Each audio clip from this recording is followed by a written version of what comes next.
A female prison guard handed a bottle of water to a prisoner. The prisoner splashed her with freshly excreted feces. The female prison guard was infuriated. She took off her coat.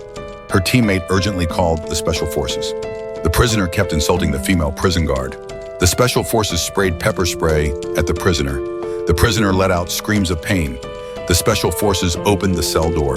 They rushed in to beat the prisoner up. The female prison guard wanted to help.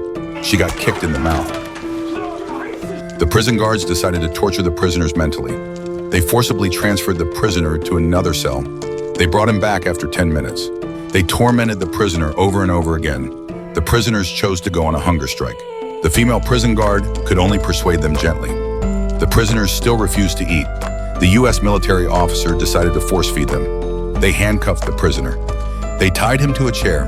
They inserted a nasogastric tube into the prisoner's esophagus. They forcibly fed him with milk. The Arab prisoners had been held in Guantanamo Bay prison for 8 years. The U.S. military arrested thousands of terrorist suspects. The suspects were directly convicted and locked in cages.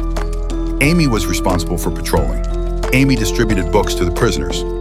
Prisoner number 471 wanted to read the 7th book of Harry Potter. Amy told prisoner number 471 there was no such book. Prisoner number 471 lost control of her emotions. Amy found prisoner number 471's file. The prisoner had received a higher education. He was arrested as a terrorist due to a trumped-up charge. 471 was playing football in the cage.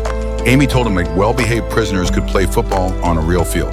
471 said there was no reason for him to live according to the Americans' requirements. Their conversation was heard by an officer. The officer ordered prisoner number 471 to take off his clothes. He had to take a bath in front of Amy. Amy caused dissatisfaction among her superiors.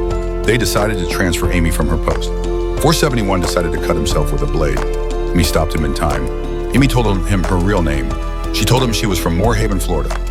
Amy reached her hand through the iron bars and shook hands with number 471. Amy's sincerity touched him. He decided to live on. Amy packed her things and left the prison. A new batch of guards took over. Amy bought a copy of Harry Potter 7 for number 471. She wrote on the cover, "I don't know if Snape is a good guy or a bad guy, but I know you must be a good person."